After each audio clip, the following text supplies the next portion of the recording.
व्यवसाय, साहित्य आणि समाजकार्य या तीनही क्षेत्रामध्ये उल्लेखनीय योगदान देणारे वसंत रामचंद्र सुतार आणि त्यांच्या सुविद्य पत्नी रंजना सुतार ही गोडजोडी आज आपल्याकडे आली आहे। मी करवीर तारे यांच्या कार्यक्रमामध्ये त्यांचं सहर्ष स्वागत करते। नमस्कार सर। नमस्कार।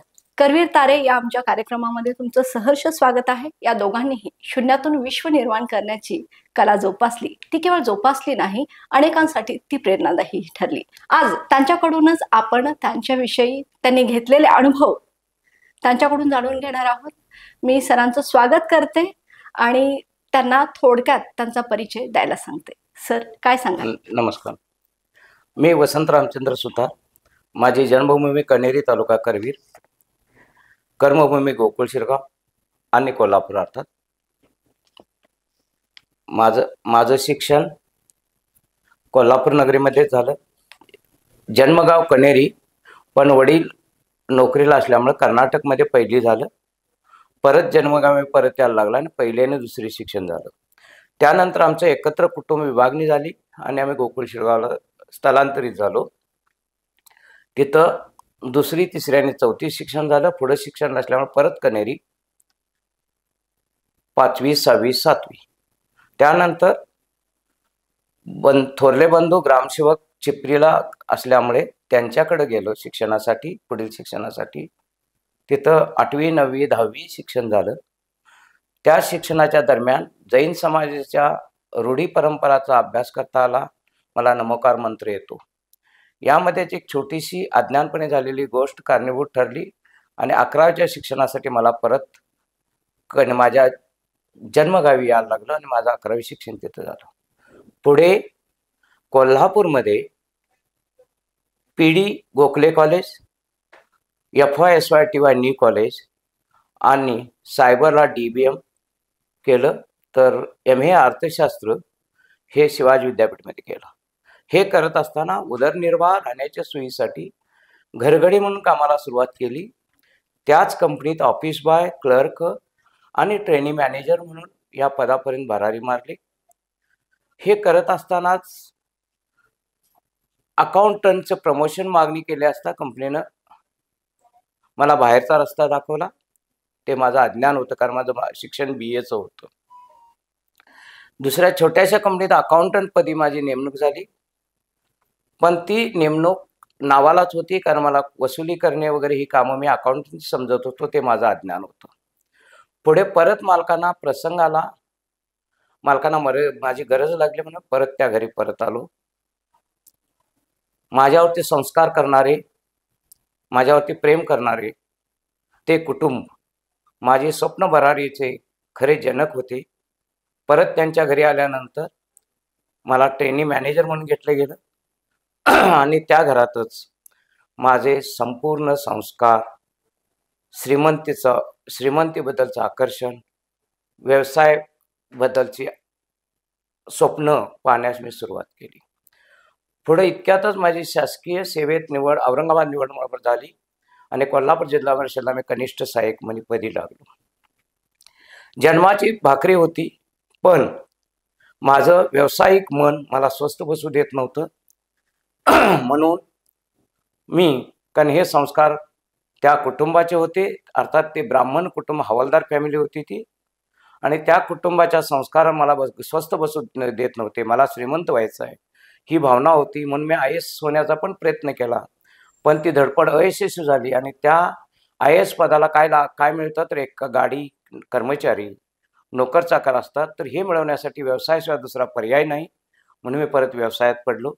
DBMचं शिक्षण असल्यामुळं, संस्कार चांगले असल्यामुळे व्यवसायाला मी सुरुवात केली, पण शासकीय सेवेत असल्यामुळं मला व्यवसाय करण्याला मर्यादा होत्या, म्हणून अप्रत्यक्षपणे मी व्यवसायाला सुरुवात केली। आणि ह्यात सर्व रोल माझी पत्नी सौभाग्यवती रंजन कुमारी वसंत सुतार।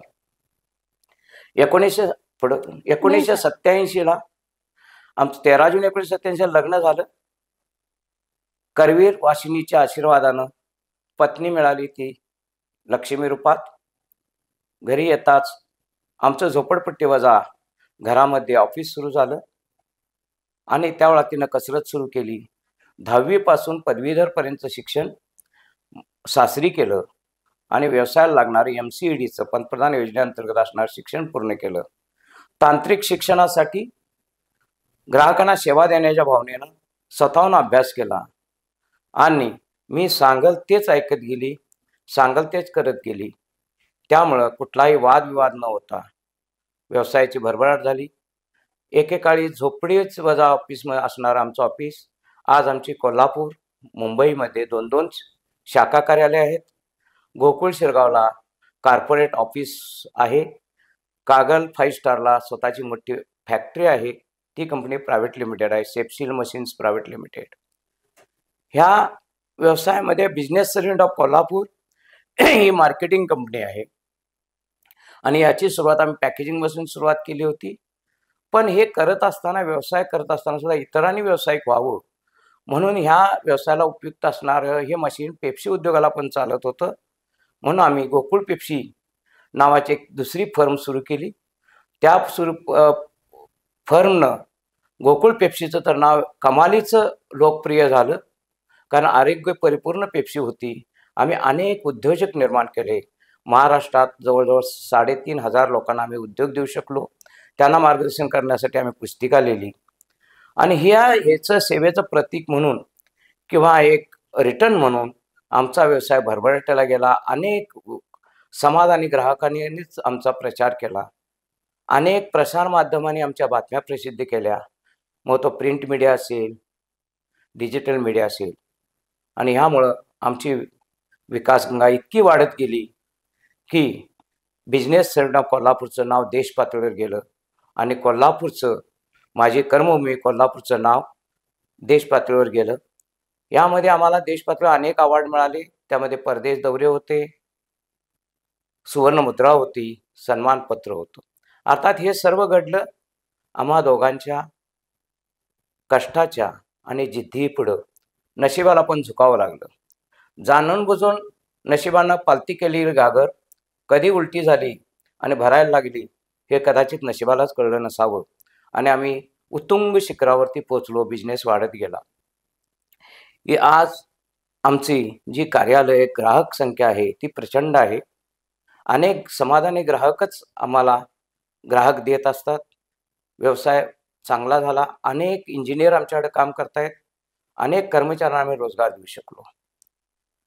माझ्या सामाजिक कार्याचा विचार केला तर गोकुळ शिरगावमध्ये त्यावेळेला फक्त 7वी पर्यंत शिक्षण होतं. सुरुवातीला 5वीच होतं, पण 7वी नंतर वाढलं आणि त्यानंतर मुलींना कोल्हापूरमध्ये शिक्षणाला जाणं शक्य नव्हतं. म्हणून आम्ही गोकुळ शिरगावमध्येच ज्ञानदीप शिक्षण मंडळाची स्थापना केली. आमचे चेअरमन MS पाटील यांच्या मार्गदर्शनाखाली. मी 20 वर्षे त्या संस्थेचा सचिव होतो.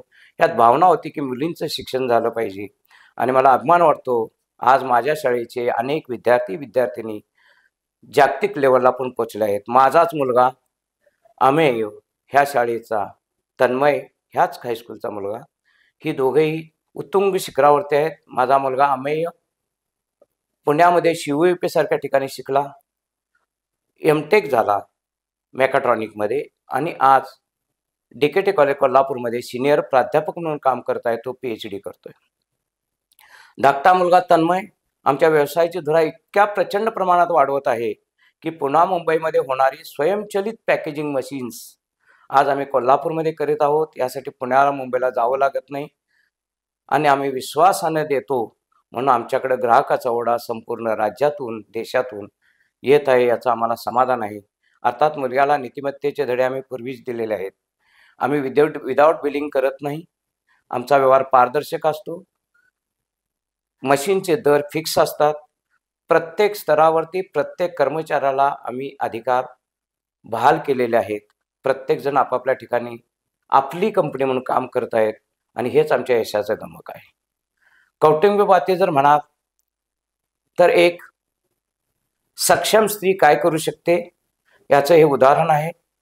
तिनं कुटुंबात माझ्या आईवडिलांची सेवा केली मरेपर्यंत.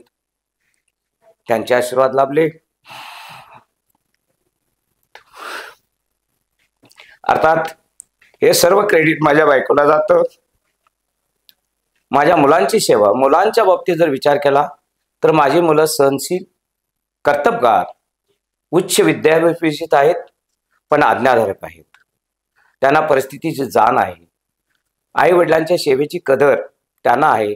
म्हणूनच मी म्हणतो की जर तुम्हीच आई वडिलांची जर सेवा करत असाल, मुलांना तुमची सेवा करा म्हणून सांगायची गरज लागत नाही, ते करतीलच. त्यासाठी तुम्ही काळजी करायची गरज नाही. मला 2 सुना मिळाल्या, त्या पण पदवीधर, पोस्ट पदवीधर. थोरली सून मेघा जवळा सांगोला जवळची आहे, एकत्र कुटुंबातली, संस्कारित आहे, पुरणपोळीपर्यंत सुंदर स्वयंपाक करते. या कधी घरी जेवायला. माझं घर सूर्योदयापूर्वी अंगण आणि घर आणि फॅक्टरी सुद्धा सूर्योदयापूर्वी रांगोळी काढून तयार असतं. ग्राहकांच्या आणि येणाऱ्याच्या प्रत्येकाच्या स्वागतासाठी सूर्यनारायण पण भरभरून आशीर्वाद देतो आणि याचंच हे फलित आहे यशाचं. माझी धाकटी सून पुण्याची. मला वाटलं होते पुणेकर काय करते, पण ती तर ह्या सगळ्यांच्या बाबतीत वरचढ आहे. ती पण मेघा इतकीच सुगरण आहे, उच्च शिक्षित आहे आणि नात नातूंनी तर आता गोकुळच झालेलं आहे माझं घर. माझं वास्तव्य माझ्या जन्मगावी परत एक सुंदरसा बंगला कृष्णराज आहे, नातवाचं नाव आहे ते. सिद्धीसाठी वृंदावन गार्डन बांधले आहे आणि अशा समृद्धीमध्ये आम्ही जगत आहोत. नशिबानं भरपूर दिलेलं आहे. आमच्या वास्तूमध्ये आणि प्रत्येक फॅक्टरीमध्ये श्रीकृष्णाचं मंदिर आहे. गोकुळ शिरवाला राम मंदिर नव्हतं माझ्या कर्मभूमीमध्ये, म्हणून आम्ही स्वतःच राम मंदिर बांधलेलं आहे. आणि ह्या सर्वांचे आशीर्वाद समाजाच आम्ही देणं लागतो. आणि हे करत असताना प्रत्येकांच्या उतराईतनं कर्जमुक्त व्हायचं किंवा कृतज्ञतेतनं व्हायचं म्हणून मी आजपर्यंत यशस्वी होत गेलो. या प्रवासामध्ये मला साधू संतांचा पण आशीर्वाद मिळाला. मी घरगडी करत असताना चिले महाराजांनी मला आशीर्वाद दिला. अर्थात त्यांची भाषाच वेगळी होती, पण त्यात भविष्य दिसत होतं. गगनगिरी महाराजांनी तर बजावून सांगितलं होतं की जो तो कर्तबार आहेस, शिकल्या सवरलेला आहेस, बायकोची सुंदर साथ आहे, तर तुला तुझ्या नशिबात किंवा तुझ्या बिझनेसमध्ये तुला काही कमी पडणार नाही. तेच आज खरं झालं. आदर्श स्वामीजींचा नेहमी आशीर्वादाने सहवास लाभतो, मार्गदर्शन लाभतं. अशक्य ते शक्य सर्व काही त्यांच्यामुळे घडलं. हे सांगत असताना साधू संतांचा आशीर्वाद, आई वडिलांची आशीर्वाद, समाजामध्ये प्रत्येकांचे चांगले विचार व्हायब्रेट होऊन मला आले. माझ्या कुटुंबानं सर्वांनी मला सहकार्य केलं, ग्राहक वर्गाने अतोनात प्रेम केलं. म्हणून या शिखरावरती आम्ही पोहोचू शकलो आणि कर्मभूमी कोल्हापूर नगरीचं नाव जागतिक लेवलपर्यंत नेण्यासाठी भविष्यात माझ्या अनेक कल्पना आहेत. माझी प्रायव्हेट लिमिटेड कंपनी असणारी, कदाचित लिमिटेड मध्ये पण फ्युचरमध्ये होऊन जाईल. इतका सक्षम माझा मुलगा आहे, सुना आहेत, आता सुना पण काम पाहत आहेत. तर आज आम्ही दोघे होतो, 2चे आता 4 झालेत, 4चे 6 झालेत. मग प्रगतीला काय अडचणच नाही. धन्यवाद. मी सरांना विचारलं की प्रारंभिक जीवन, आणि खरोखर त्यांनी संपूर्ण इतिहास उलगडून दाखवला. अगदी त्यांचं बालपणापासूनचं शिक्षण त्यांनी सांगितलं, बालपणापासून आत्तापर्यंतचं स्ट्रगल, कुठं कुठं त्यांनी शिक्षण घेतलं आणि कशा पद्धतीनं शून्यातून विश्व निर्माण करण्याचा प्रवास त्यांचा झाला तो त्यांनी आपल्याला सांगितला. मी मॅडमना विचारते की उद्योग आणि व्यवसायाची सुरुवात कशी झाली मग, आणि तुमची साथ मग सरांना कशा पद्धतीनं लाभली? 13 जून 1986 ला माझं ज्यावेळी लग्न झालं माझ्या माहितीप्रमाणे, त्याच्यानंतर 1 वर्ष ते 1.5 वर्षात आम्ही बिझनेसला सुरुवात केली. सुरुवातीला प्रपंच वॉशिंग पावडर, परत लोणची असे म्हणजे घरगुती ट्रेडिंग होतं त्याचं, घरगुती विक्री. 1987 ज्यावेळी व्यवसाय मी चालू केला पॅकिंग मशीनचा, तर त्यावेळी आमच्याकडे जागा नव्हती, कारण राहत्या घरी चालू केलं. जेव्हा लग्न होऊन तुम्ही घरी आलात तेव्हा कसा प्रवास वाटला आणि कशी वाटचाल सुरू झाली? मग सर म्हणतायत की झोपडी वजा घर होतं, आणि मग नंतर एक समृद्ध जीवन त्यांनी प्राप्त करून दिलं. यामध्ये तुमचा खूप मोठा सहभाग आहे. याबद्दल काय सांगाल? कसा प्रवेश झाला तुमचा? कशी परिस्थिती होती? घरातले कुटुंबियांनी तुम्हाला कशी साथ दिली? काय सांगाल याबद्दल? 13 जून 1986 ला ज्यावेळी माझं लग्न झालं, त्याच्यानंतर माझ्या माहितीप्रमाणे 1 वर्षाच्या दरम्यान आम्ही business service need of Kolhapur या कंपनीची स्थापना केली. त्यावेळी पहिल्यांदा मी टंकलेखन, इन्स्टंट चिंच पावडर किंवा प्रपंच वॉशिंग पावडर याची आम्ही एजन्सी घेतली होती, सेल म्हणजे प्रत्येक दुकानदाराला जाऊन ते घालायचं. ट्रेडिंग टाईप होतं ते. हं. प्रत्येक आठवड्याला मटेरियल भरायचं, प्रत्येक दुकानात प्रत्येक गावात जाऊन ते घालायचं. हे सप्लाय करत होतो. त्याच दरम्यान एक केरळमधील कंपनी सेवाना इलेक्ट्रिकल अप्लायन्सेस म्हणून त्यांची पॅकिंग मशीनची डीलरशिप देणे अशी जाहिरात होती. ती जाहिरात वाचून आम्ही म्हणजे साहेबांनी अप्लिकेशन केलं डीलरशिप मिळवण्यासाठी. आणि ती डीलरशिप पत्रामुळे मिळाली आम्हाला. पण त्यांचे ज्यावेळी प्रतिनिधी येऊन आमचं ऑफिस वगैरे बघितलं तर ते झोपडी वजा घरामध्ये ऑफिस होतं. तर त्याने ती नाकारली परत. आणि त्याच दरम्यान आम्ही ज्यावेळी या संस्थेचे वसंतराव मोहिते साहेब, धनवडे साहेब यांच्याशी बोललो की आम्हाला जागा नाही आणि त्याच्यासाठी जागा उपलब्ध करून मिळेल का इथं. तर त्यांनी त्यांच्या जावळकर कॉर्नर शाखेमध्ये एक टेबल आम्हाला बसायला आणि मशीन ठेवायला जागा दिली. आणि त्याच वेळी त्यांनी दोन मशीन घेतली पण. अच्छा. आणि तिथून व्यवसायाची सुरुवात झाली. मग त्याच्यानंतर लोक बाहेरून येत होते, मशीन घेऊन जात होते. पण त्याच्यानंतरचा मेन प्रॉब्लेम होता तो रिपेअरिंगचा, म्हणजे त्यांना सर्व्हिस. अर्थात इलेक्ट्रिक मशीन असल्यामुळे हे आलं, मेंटेनन्स परत आला. तर ते मेंटेनन्सच्या वेळी प्रॉब्लेम यायचा की करणार कोण मेंटेनन्स. मला पण त्याच्यामधली माहिती नव्हती. तर एक दिवस असं ठरवलं की मशीन खोलून बघायचं, एक पार्ट काढल्यानंतर काय होतं. तर म्हणजे तसं करत गेले मी, म्हणजे कुठला पार्ट काढल्यानंतर काय प्रॉब्लेम येतो आणि काय होतंय. तर त्याच्यातून मला ज्ञान मिळत गेलं. मी परत त्याच्यामध्ये तरबेज झाले, म्हणजे रिपेअरिंग करण्यामध्ये. आता मी सगळी मशीन रिपेअरिंग करू शकते, तसा प्रॉब्लेम येत नाही. त्याच्यानंतरच आम्ही आमचं एक मशीन डेव्हलप केलं, पेप्सी सिलिंग कटिंग मशीन. त्याच्यामध्ये हे मशीन हाताने प्रेस केल्यामुळे हाताचा वगैरे दुखायचा प्रॉब्लेम येत होता लेडीजना. तर ते सेमी ऑटो मशीन मोटरवरती खालीवर होणारं मशीन चालू केलं आम्ही. तर ते खास पेप्सीसाठी मशीन होतं. आणि त्याच म्हणजे त्यावेळी म्हणजे एक कंपनी चालू, सेप्सिल बिझनेस मशीन कंपनी म्हणून आम्ही चालू केली. आणि त्याच्या अंडर हे मशीन म्हणजे पेप्सी सेमी ऑटो मशीन आणि फुल ऑटो मशीन आणि स्टेपलर एक होतं, नॅनो स्टेपलर म्हणून. हे तिन्ही मशीन आम्ही चालू केली उत्पादन.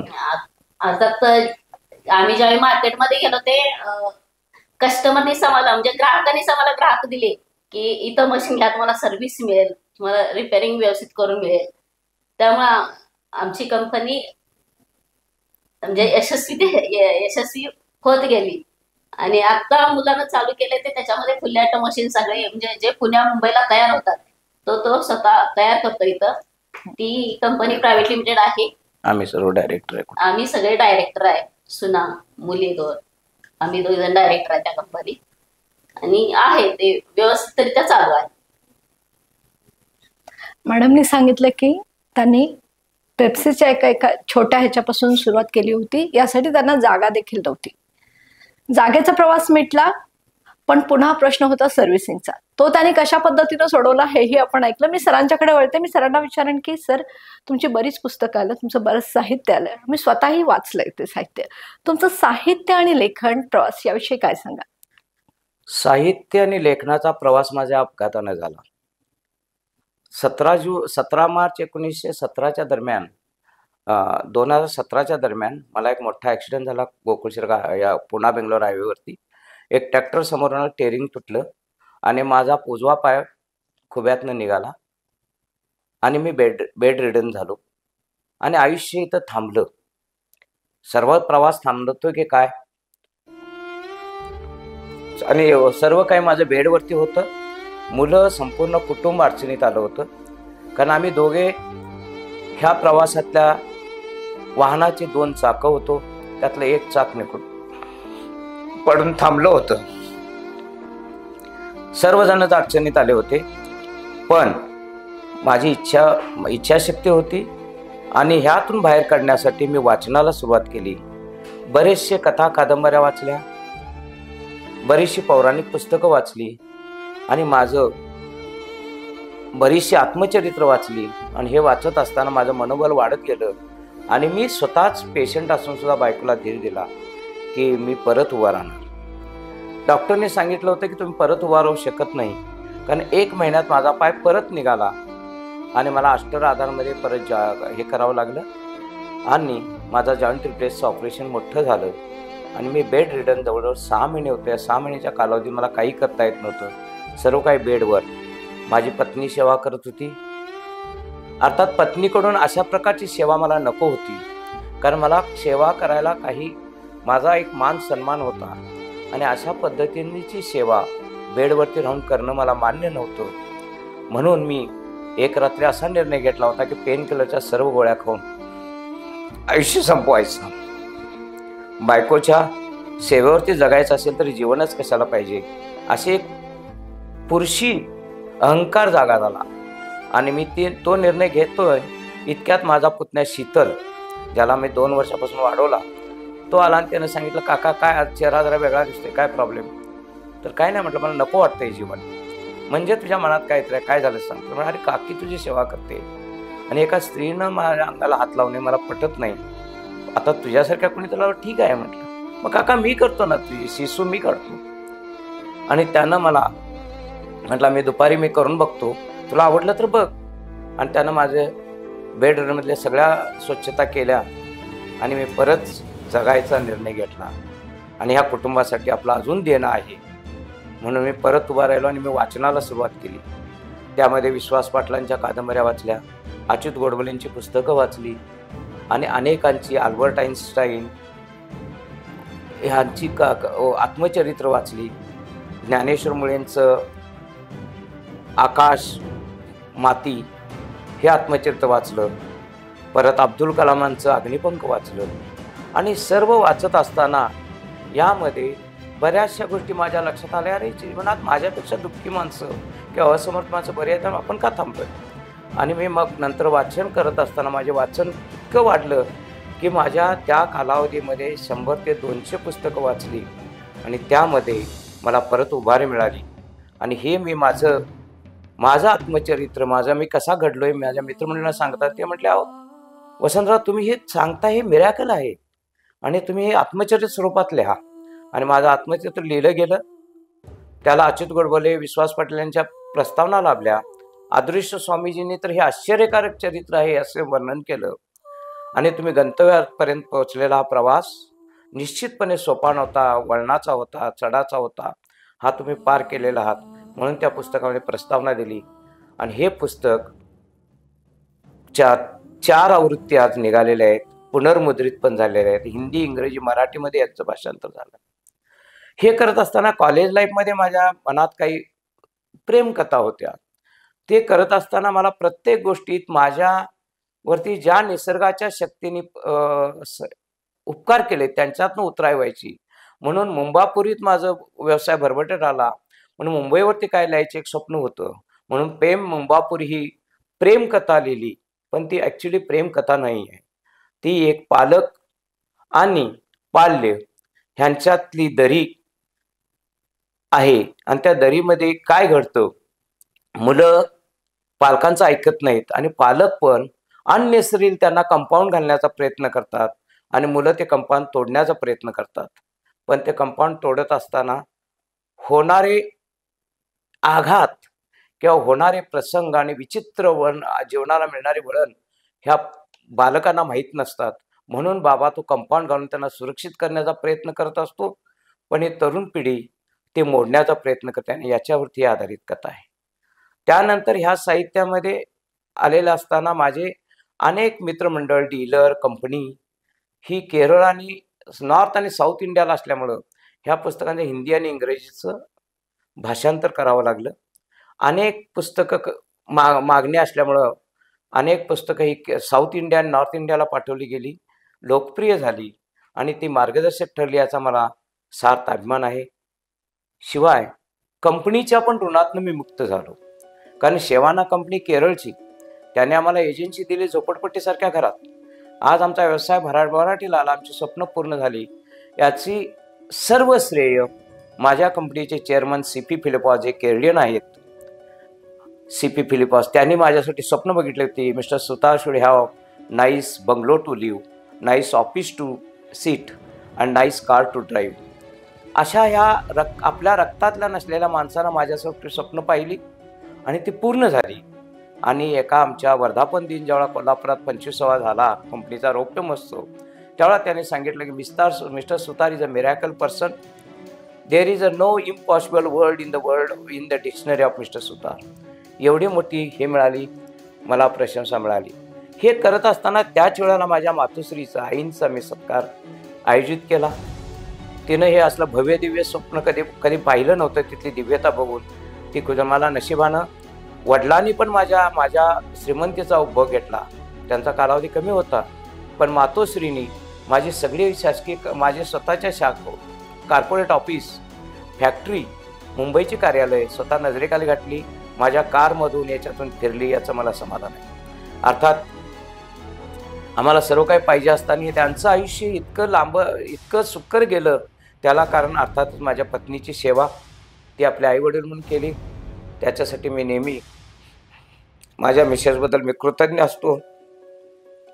आणि हे सांगत असताना मला एवढंच सांगायचं असतं की जर तुम्ही दुसऱ्यांसाठी काहीतरी कराल तर डायरेक्टली इनडायरेक्टली निसर्ग किंवा सर्व शक्ती, ज्ञात अज्ञात तुम्हाला सपोर्ट करायची तुम्हाला कल्पना नसते. आणि म्हणूनच माझ्या मातापित्याचा आशीर्वाद आमच्या संपूर्ण कुटुंबातील राहिले. आणि या साहित्य प्रवासाबद्दल आता अजून एक बोलायचं आहे. मी अनेक लोकांचं देणं लागतो. माझ्या या आजारातनं, माझ्या अपघातातनं मी परत उभा राहिलो. कुणालाही वाटलं नव्हतं मी जिवंत राहील, कुणालाही वाटलं नव्हतं उभा राहील, पण मी आज चालतोय. इतकंच काय, मध्ये परत दुसरा ॲक्सिडेंट घडला 1 वर्षानंतर मॅडम. तो तर अपघात असा विचित्र होता, अर्थात ती माझी चूक होती की मी स्टिक घेऊन चालत असताना संध्याकाळी हायवे क्रॉस करण्याचा मला मोह झाला आणि मोटरसायकलनं उडवलं. आणि जो चांगला पाय होता डावा, तो गुडघ्याखाली 3 ठिकाणी ब्रेक झाला. अर्थात ही प्रत्येक जी संकट आली, परत मी बेड रिडन झालो आणि 6 महिने मी बेडवर गेलो. मी होणाऱ्या प्रसंगाचं स्वागतच केलं आणि म्हटलं अरे वा, अजून काहीतरी माझ्याकडनं घडणार आहे. माझं वाचन वाढलं, अध्यात्म वाढलं आणि माझे योगाकडं माझं मन वळलं. आणि योगावरती माझं एक स्वयं दृष्टिकोन विकास कार्यक्रम हे पुस्तक लिहिलं. या पुस्तकाच्या पण 3 आवृत्ती निघाल्या. 1 महिन्यातच 2000 प्रती संपल्या. त्याचं पण अर्थातच इंग्लिश, हिंदी, इंग्रजीमध्ये भाषांतर झालं. 4थं पुस्तक माझं आहे ते केरळ प्रवास. यामध्ये माझ्या शीतलच्या मुलगीला मी विमान प्रवास घडवणार होतो आणि तो घडत असताना येणाऱ्या अडचणीचं वर्णन केलेलं आहे की जे इतरांना मार्गदर्शक ठरेल. त्यामध्ये मला एवढंच सांगायचं आहे की जरी जिथं तुम्ही असाल तिथले वैभव जरूर पहा, पण आपल्या मातृभूमीला विसरू नका. ज्यावेळेला मी केरळमध्ये गुरुवायूर मंदिर पाहत होतो, त्याच वेळेला गुरुवायूर बाल श्रीकृष्णाचं मंदिर आहे. ते अतिशय पवित्र मोठं स्थान आहे. त्याच वेळेला साचीला म्हटलं, साची आपल्या गोकुळ शिरगावला पण श्रीकृष्ण मंदिर आहे. याला पण करवीर महात्म्यामध्ये उल्लेख आहे. श्रीकृष्णाचं बालपण इथं आपल्या आईवडिलांसाठी त्यांनी दाखवलेलं आहे आणि अशा पद्धतीने पवित्र मंदिर इथं आहे. ज्यावेळेला केरळमध्ये आम्ही शिवमंदिर बघत होतो, त्यावेळेला कनेरी मठ, जे अदृश्य स्वामीजींच्या कल्पनेतनं आज प्रदर्शन शक्तीतनं आज मोठं एक पर्यटन क्षेत्र झालेलं आहे. जागतिक लेवलहून पण लोक येतात, याची आपल्याला कल्पना नाही. प्रचंड. आणि ह्या अदृश्य स्वामीजींनी हे करत असताना धार्मिकच्या बऱ्याच बाउंड्रीज बदलून एक 250 बेडचं हॉस्पिटल, अनेकांना रोजगार उपलब्ध केलेत, कृषी संस्था हे झालेत, नर्सिंग कॉलेज झालेत. आणि हे सर्व ह्या धार्मिक अध्यात्म शक्तीला याचं श्रेय जातं. अशा शक्ती माझ्या पाठीशी राहिल्या. हे करत असताना एवढंच वाटतं की नशिबानं पण मला जी माणसं आयुष्यात आली, ती माझ्या बायकोसारखी निस्वार्थी, माझ्यावरती प्रेम करणारी, आशीर्वाद देणारी, मग ती मित्र असोत, प्रिंट मीडिया असो, सर्वांनी मला भरभरून उचलून वरती धरण्याचा प्रयत्न केला. म्हणून मी साहित्य क्षेत्रात बरंचसं कार्य करू शकलो. अजून माझ्या पुढच्या कल्पना आहेत. मी अजून काही लिहिणार आहे. प्रत्येकांच्या ऋणातनं मला मुक्त व्हायचं आहे. आणि हा माझा नंतरचा याचा रिटायरमेंटचा प्रवास हा समाजासाठी काहीतरी देणं लागतो. आज तुम्ही कोल्हापूरच्या ताराराणीच्या नगरीमध्ये आमची मुलाखत घेताय, तर या ताराराणी म्हटलं स्त्री शक्तीचा उदो करायचा एक माझा विचार आहे. आणि यासाठी माझ्या पत्नीचं पण मी चरित्र लिहिण्याची संकल्पना मनात ठेवलेली आहे. आणि मला निश्चित खात्री आहे कोल्हापूरची महालक्ष्मी मला ती प्रेरणा आणि शक्ती दिली. आणि ती पण एक चरित्र स्त्री शक्तीला मोठं करण्यामध्ये मोठं मोठं एक आयकॉन होईल याची मला कल्पना आहे. तर आपण मला ह्या मुलाखतीला बोलल्याबद्दल धन्यवाद. मला आणखी एक विचारायचं आहे की कशा पद्धतीनं सरांच्या प्रत्येक वाटेवर तुमचा सहभाग राहिला. सरांनी सांगितलं की अपघात घडला, कुठल्याही स्त्रीसाठी जेव्हा एखादा असा प्रसंग ओढवतो तेव्हा खरोखरच तिच्यासाठी हे धक्कादायक असतं. कशा पद्धतीने तुम्ही ही गोष्ट झेललात, कसा संयमित बाणा तेव्हा आणलात, काय सांगाल? ऍक्सिडेंट झाला हे मला फोनवरनं मुलग्याच्या मित्रानं सांगितलं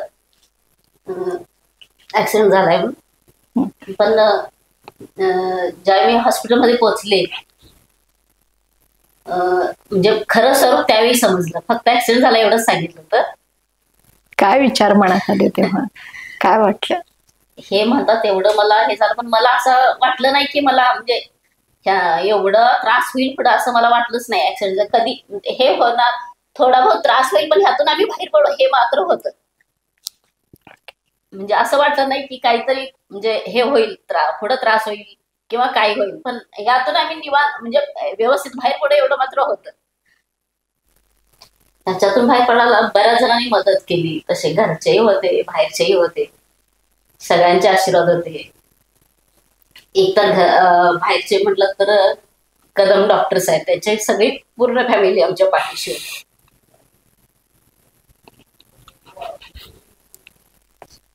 माझा पुतण्या शीतल तो दररोज सकाळी येत होता मदत करायला.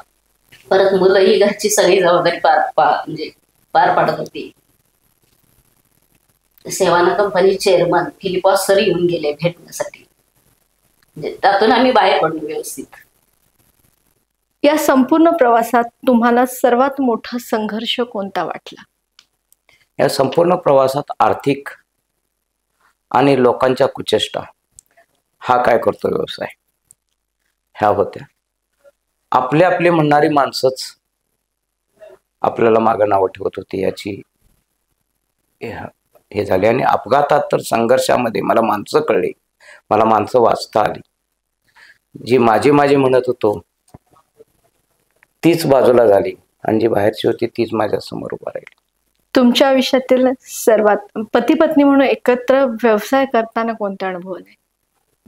अनुभव म्हटलं तर प्रत्येक वेळी काही प्रॉब्लेम आले तर मी ह्यांच्याशी चर्चा करूनच प्रॉब्लेम सॉल्व्ह करत होतो. म्हणजे त्यांची साथ होतीच, पण म्हणजे त्यांनी असं मला कुठं अडवलं नाही की हे करू नकोस ते करू नकोस. प्रत्येक वेळी ते म्हणजे सांगत गेले तू हे करायलाच पाहिजेस, किंवा मशीन एक जोडायला घेतलं होतं मी, ते तूच करायचं आहेस हे सांगत गेले. तुमच्या आयुष्यातील सर्वात अभिमानास्पद क्षण कोणता आहे, याविषयी काय सांगा? ज्यावेळा बिझनेस सर्व्हिस युनिट ऑफ कोल्हापूरला देश पातळीवर प्रथम पारितोषिक मिळालं, केरळचं सेवाना कंपनीचं देश पातळीवर प्रथम पारितोषिक आधी विक्रीचं, आणि त्यामध्ये सुवर्णमुद्रा, सन्मानपत्र आणि परदेश दौरे होते. असे नंतर अनेक बक्षिसं मिळत गेली आणि आम्ही जग फिरलो दोघेजण, नवरा बायको. बायको तरी प्रथमच विमानात बसली ती सिंगापूर. तर असा आमचा प्रवास. आज मुलं पण ह्या बिझनेसच्या ह्याच्यामुळं कंपनीकडून बरेच जग प्रवास केलेत. आम्ही जपान आणि अमेरिका सोडला तर सर्व देश आम्ही फिरलेलो आहोत. आणि हे फिरत असताना हा मला अभिमान वाटतो. तसं कोल्हापूर महानगरपालिकेनं आमचा जेवढा सत्कार स्थायी समितीमध्ये केला, तो एक त्यावेळच्या महापौर सुनीता राऊत यांच्याकडून झाला, तो एक अभिमानास्पद आहे. आणि हे होत असताना स्वतःच्याच नगरीत, कारण स्वतःच्या नगरीचं एक वेगळं कौतुक असतं. याचबरोबर माझ्या विश्वकर्मा समाजानं माझा बेळगाव, कोल्हापूरमध्ये सत्कार झाला, मुंबईमध्ये सत्कार झाला. तर ते सत्कार जे आहेत ते खरे सत्कार होते, अंतःकरणात नव्हते. बरं मॅडम, तुमच्यासाठी क्वेश्चन आहे, कुटुंब आणि व्यवसाय सांभाळताना तो समतोल तुम्ही कसा राखला? अनेक महिलांसाठी ही गोष्ट प्रेरणादायी असेल, काय सांगाल याबद्दल? मी एकच सांगेन, ज्यावेळी आपल्याला एखादा व्यवसाय चालू करायचा असतं त्यावेळी त्याला 100% योगदान द्यायला पाहिजे. तर येणारे प्रसंग पण तुमचे आपोआप सुटत जातात. म्हणजे प्रत्येक काम करताना 100% एकदा योगदान देऊन जर केलात तुम्ही तर पाण्यात पडलं की पोहता येतच. त्या प्रकारे तुम्ही 100% योगदान एखाद्या कामाला दिलं तर ते काम यशस्वी होतच. प्रेम मुंबापुरीतलं ही जी कादंबरी होती ते लिहिताना त्याच्याबद्दलच्या अनुभवाबद्दल तुम्ही काय सांगाल सर?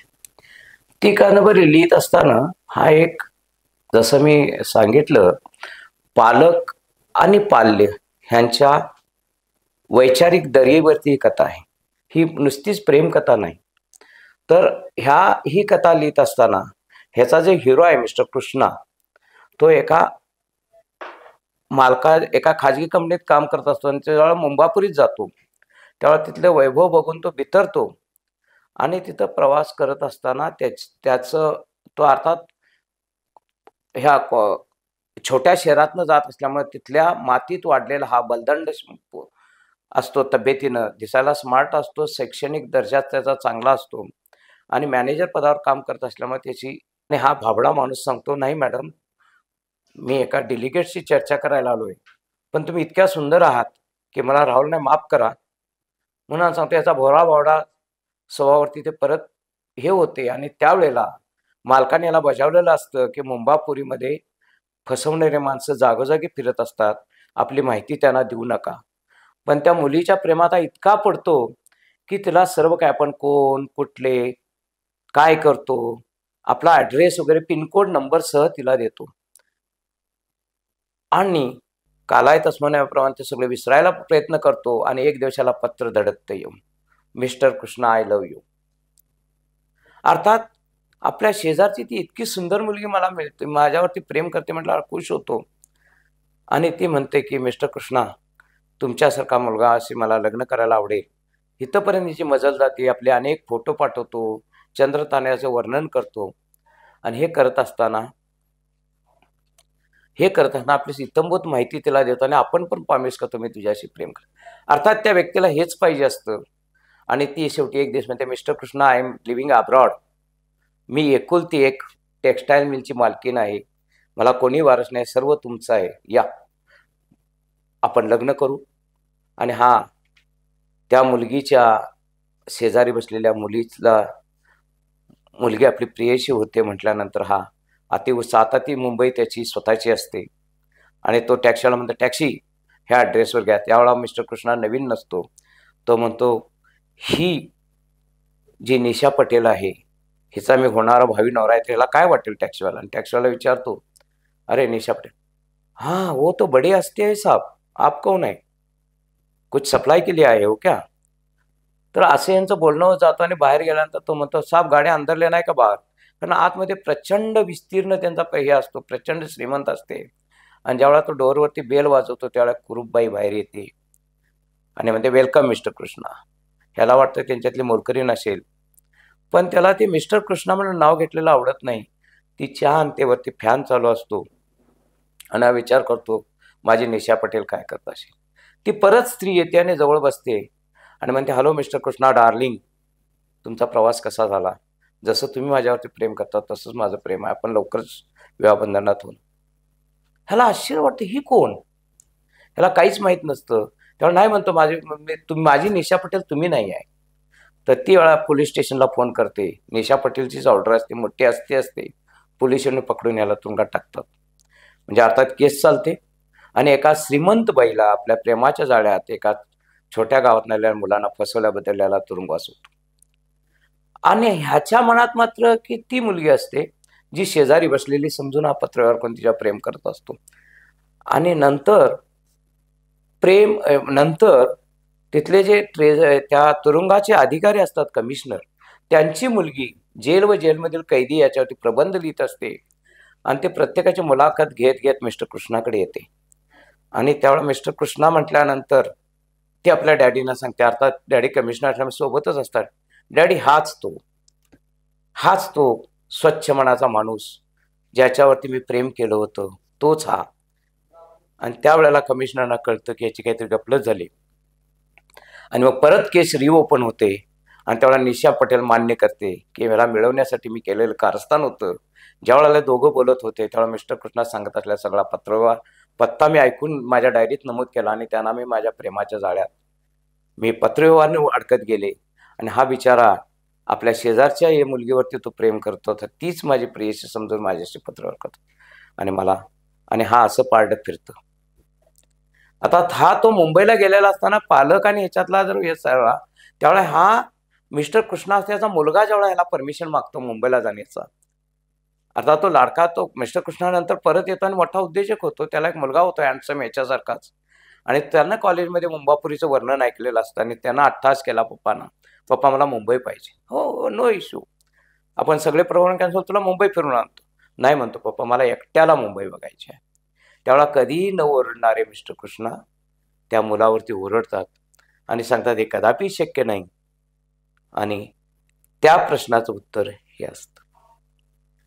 अशी ही कथा आहे. अच्छा, मी मॅडमकडे वळते. तुमच्या दोघांच्या नात्यातील बांधून ठेवण्याचा सगळ्यात चांगला दुवा कोणता, काय सांगाल याबद्दल? असं काय आहे की बाबा दोघं एकमेकांना की एवढी मोठी ऍडजस्टमेंट आहे किंवा काय आहे, काय सांगाल? कोणती गोष्ट आहे जी तुम्हाला दोघांना बांधून ठेवली?